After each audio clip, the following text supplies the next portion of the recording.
All right, now in this one, we're going to talk about, is lying a narcissistic skill?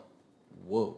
So let's do a deep dive into it. First of all, let's look at what narcissism is, what is the basis for narcissistic personality disorder and narcissistic traits.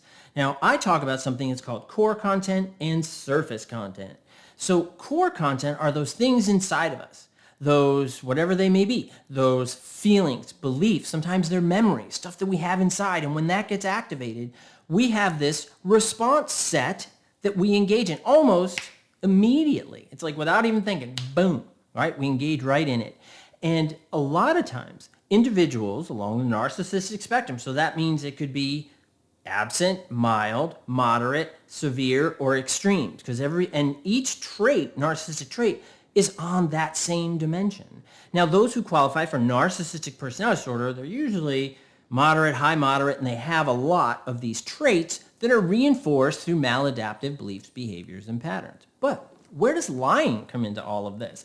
Well, the lying comes into place because what happens is that internally, that core content, a lot of narcissists have these core content issues of fear, shame, doubt, guilt, and inferiority.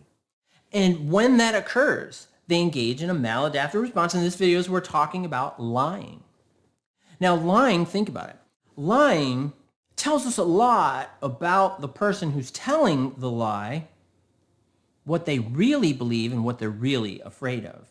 So lying, you still give a lot of your psychology away. So a lot of narcissists, they lie in order to present themselves as having no problem, as being perfect, being able to resolve anything and everything, and this sense of perfection. If only everybody would do exactly as I tell them to do, the world would be a beautiful place. Problem is, what they mean is, for me, everybody else is going to suffer.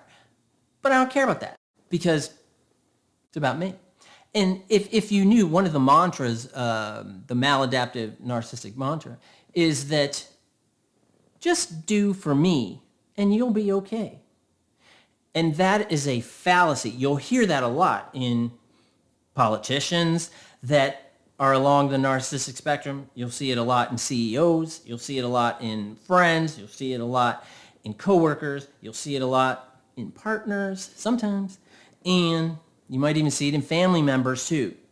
And it's all the same mantra, the same operating. And they use lying to basically continue that sense of presentation, right, that I talked about just a second ago. But lying is a skill, just like ice skating. Now, we have ice skaters on the planet who are in the Olympics, and man, are they good at ice skating. Boy, they can zip around and spin in the air, and they can go backwards and zip, zip, zip. And then you have people like myself. Now, people like myself, when I ice skate, I'm one of the wall huggers, kind of pulling myself kind of along. It's not pretty. And I'm really wobbly. So let's now compare that to lying. So if someone who's wobbly and a wall hugger is going to lie, you're going to see through that lie. It's not particularly sophisticated. It's really just going to have a lot of holes in it, and then compare that to your Olympic ice skater. Now, this is somebody who lies a lot. They give out that false presentation. And man, when they tell a lie, you're kind of like, yeah. Oh, okay. Yeah, sure. That makes sense. You're more likely to believe it. Interestingly, the more that liars lie, the more they start to believe their lie, particularly if it has the same theme or content. And that goes back to what I mentioned just a second ago, which is that individuals, right, they want to present in a particular way, and that their lie gives a lot of their psychology away. So narcissists, often their underlying theme is, I'm great, I'm perfect, just trust in me. Now, the trust doesn't mean they're doing it in a kind way, right? They're usually like, just don't worry about yourself, forget yourself, your value and all that, throw that out the window, because that's not important. You just make sure I'm okay, and then you'll be okay. But it's so maladaptive, and you see that in relationships, and that lying is to encourage and stroke that maladaptive content. And you see it happen time and time and time again. But the more they do it, the better they get at it. Again, it's that ice skater. So here's the thing. Narcissists lying, yeah, a lot of them do it a lot. And the ones who do it a lot are better at it than the wall huggers like myself ice skating. You'll see through it and you'll be like, really, dude? That's not very good. And you may not say something, but you can tell that they're lying. So what we want to do, what I want you to take from this is, what can you do about it? I don't want you to get mad. I want you to get upset. Recognize that if someone's lying, think about what their psychology is. What's the theme in the lie?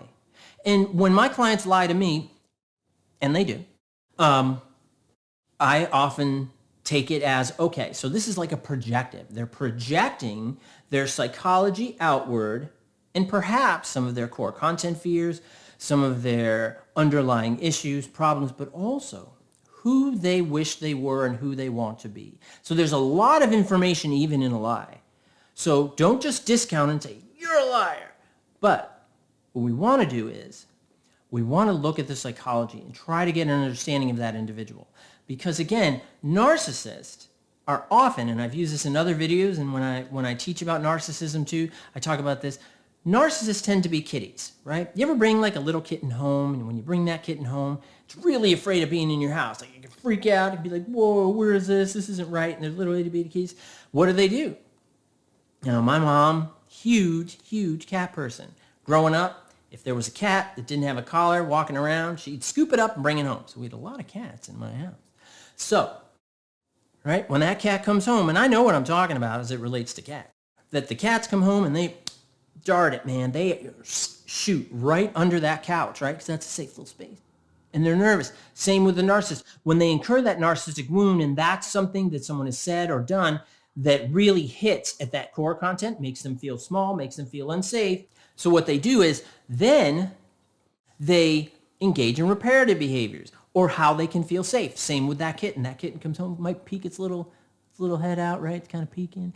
And you put some food out, right? Maybe you put some little I don't know, there used to be like little kitty treats. You put little kitty treats out and the kitten has a little bit more, and it becomes more safe. And that's like the therapeutic process with narcissists, is that we know that they're kitties.